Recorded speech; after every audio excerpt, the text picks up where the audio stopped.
welcome back to the channel. I'm Rochelle, this is Brampton Gardener, and today we are going to be going over the second half, part 2 of my August garden tour. So if you didn't see part 1, I will link it at the end. You can watch them in any order, it doesn't really matter. So anyways, I hope you enjoy. We're going to start over here on this side of the garden, and we'll see you later. Bye. This side I wasn't as thrilled with this year. I wasn't really sure what to expect with some of it, and I should have been a little bit more proactive, and I wasn't as good at my organization over here, but everything else looked so good that it's all right. So we have, the cosmos have done fantastic. We have some lovely goldenrod coming. It's just getting ready to bloom. But this little patch here, it just, oh, ow! What are you doing? Why are you attacking me? Why are you attacking me? You don't know? Yeah? So we have the lupins, and this is absolutely fantastic in early spring, and it's really hard. It's like right when I'm going to try and plant the rest of it, it still looks amazing. And then when it peters out, I kind of had gotten rid, I didn't have anything else to kind of put there and take over. So I had to go in and clear off the lupins. They don't look so great after the season ends. And then the yarrow, it was too much. So I am gonna kind of probably pull out a lot of the yarrow next year and move it around a bit instead of just leaving it in such a mass area. All this calendula, I did not start any calendula from seed this year. It's all self-seeding. And I'm happy to report that this beauty has been putting on quite the show. So every day there's 2 or 3 absolutely fantastic, beautiful blooms. And they kind of range in color. Some of them are more vibrant, some of them are a little bit bigger, some are paler, but I mean, come on. Just gorgeous. Echinacea is starting to peter out, but I do leave the seeds because the seed heads, the birds do like to come in and pick at them. Some celosia, like this section, it just wasn't as, just this part here. And it's a shame because it is probably like the main part of the garden. It is just something that kind of got overlooked or passed over in the planting process. Just because it was looking so good at the time, right? Because like the peonies, like everything, yeah, you know, it's just really hard. So that's why it's really important this time of year to take pictures and see where you have holes in the garden and where you need to step it up next year so that it looks good all summer long and not just right at springtime, right? Maybe even hold on to a few plants, try to keep them alive for another month or so going into the spring summer season. All right, let's pop around to the other side. Although we will look at our little house. Oh, this gets knocked over a lot. I think the raccoons might come in and try to drink out of the fountain. I don't know. What do you think, Dex? You think it's raccoons? He's tried to drink out of the fountain, but I can't really reach it. He drinks out of the other one sometimes. All right, let's go around here where a lot of the produce is. We have some beans. Oh, we got to harvest some beans. Look at that. We got some nice beans. I really like growing the purple beans because they're a lot easier to see when you're harvesting. The green ones can really get lost. Oops, looks like I let some of these go a little too long, so we might just let those go to seed. Look.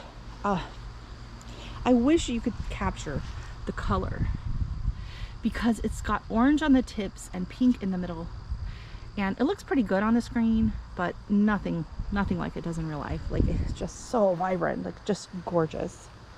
So this all self-seeded. I knew it would come back in here, so I didn't have anything planned in here.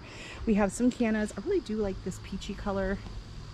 They didn't get as tall as I'd hoped, so that's not a good spot for the smaller cannas. I should have put them on the edge of the border, but we're learning. My mahogany splendor hibiscus is looking good. My hyssop has done really well, and there are constantly pollinators on this. I come out, every time I come out, there's bees. Look at this thing, it's full of seeds. And the problem with it does want to self-seed and take over the entire yard. So you do have to, in the springtime, come in and pluck it out. It's got a beautiful minty smell though, so I don't mind. I just pull it out when it's gotten where it's not supposed to. This is my cardoon, and it's not bloomed yet. I think it's supposed to send up like these big blooms. It's supposed to look, it's in the artichoke family, I think. So we'll see, but I also have a video, I'll try and remember to link it below, of the finches. They like to sit, because they're so tiny, they can just sit right on the hyssop and munch away. And I don't know if they're actually eating the seeds or if they're eating bugs or what. I gotta come in here and prune this back. This is going to seed here, and then it'll take over the yard next year. That's the borage. We've got some of the millet, and then I don't know what happened here. I put a few things there. I think a watermelon and a couple things, and they did not survive. I put ginger. That's as much as it's done. So we just kind of have this bare patch. Another, not necessarily of the ugly, but of the stupid.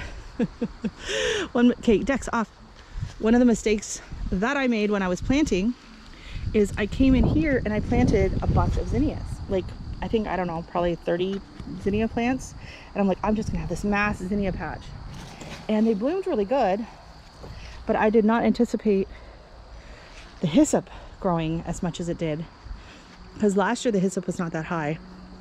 So the zinnias have been blooming and doing good, but they're hiding. You can't really see them. And then the sunflowers kind of, I did seed the sunflowers. I put them in up here, but they kind of drifted down. So they're not exactly where I had planted them. So they kind of took over for the zinnias, but we still have a few down here. Thankfully, I extended the drift down a bit, and we still have a few absolutely gorgeous zinnias. But I wanted to make sure that I did the video before I came in and started cutting a bunch to put into a bouquet. And the sunflowers are doing good. This one's, they're starting to droop. That one's starting to go, but you'll see the birds will come out and they sit on the top and they bend over and they eat. We've had so many birds in the back last year. I actually downloaded the Merlin ID app. So when I'm sitting out here, I can just listen and hit the record button, and then it will tell me what bird I'm hearing. But it's very, you know, English cottage gardening. It's very overgrown in a way, but this is my style of gardening. Just everything kind of fights for its place and blends together and grows together, and it's just very diverse, very free-flowing, not structured.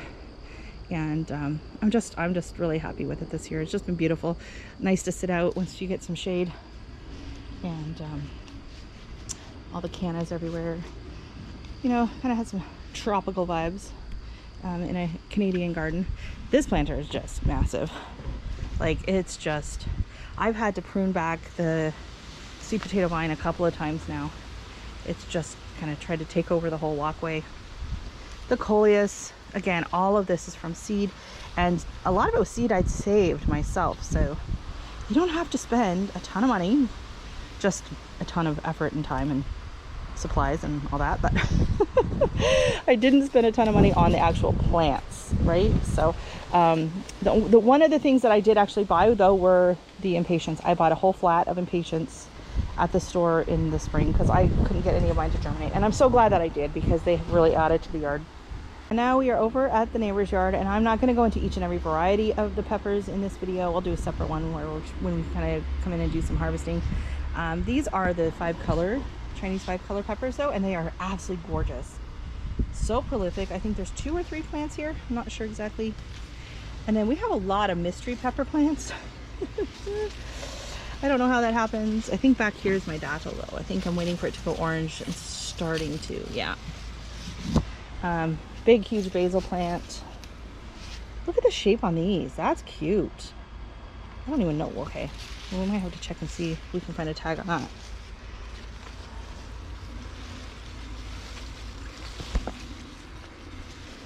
Nope, no tag. That's adorable. It almost looks kind of like the little patty pan squash shapes. Really like that. I don't know. If you know what variety this cute little pepper is, let me know in the comments. Then we have a lot of different ones. This is my Buena Malatas. Those are so pretty. Over here, the Thai. We have Thai chili. We have some cayenne. And this is honestly one of my favorite pepper plants this year. I haven't eaten any of them yet because I'm not sure when they're ripe. It's supposed to be a strawberry jalapeno, but it is purple. The fruit is purple. The leaves are gorgeous. I mean, look at this, the variegation on them. We've got green, white, purple, the blooms. Like, this is just absolutely stunning. This could go be as a decorative planter, you know. And I know a lot of people are looking for alternatives to mums for like fall decor. This would be beautiful in a fall arrangement out on the deck. And then over here we have even more peppers. We've got a lot of different like jalapenos and ahis in here, the red cherries, and then these are the pumpkin spice jalapenos. Oh, that one dried out on the vine. That's wild. Well, I guess I can save seed off that one.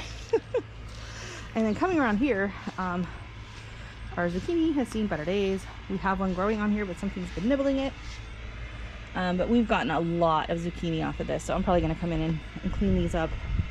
These are my indeterminate tomatoes this year, and there's a lot of tomatoes in here, but we have a lot of coverage. I need to come in and prune back. Oh, I see red. Oop, dropped it. I need to come in now that the weather's starting to cool down. It's not going to be so hot, because this is full sun, and so I wanted to kind of give a little bit of shade to the plants. But I am using the morning glories to trellis it. I do have one metal rod in here, and that's kind of holding the plants back, but the rest is all being held up by the morning glories, which is great. Super happy with how that's working out, but I do need to go in and trim off some of the leaves in there to give a little bit more room for airflow and sunlight now that we're starting to, you know, cool down and kind of go into the wetter season. That's so cool. I don't know, this guy is still alive. This one here died a long time ago. He just kind of shriveled up. I left him here in the thing in case the squash would keep growing, but this is all the bigger this little guy got, and then something has started to eat it. So lessons learned. Same thing here. This guy got it, and something tried to take a nibble out of that, but it's not super convinced it's yummy or not. The rest of the plants are doing really good. I would kind of left it to see if it would keep growing. This one wasn't looking good to start with. Like, it could have died back here, but then it's still kind of going. And it's put off a few fruit, but it's been eaten. So whatever's been eating them has been enjoying these squash pumpkins.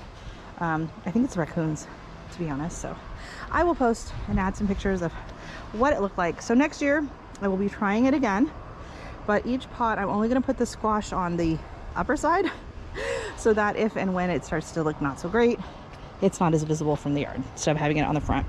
So I'll do flowers in the front, squash in the back. Be like mullet plants, right? But the cannas are doing fantastic. Like,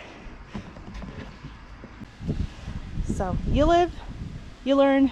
Next year I'm probably going to be growing a lot more of the patty pans, to be honest.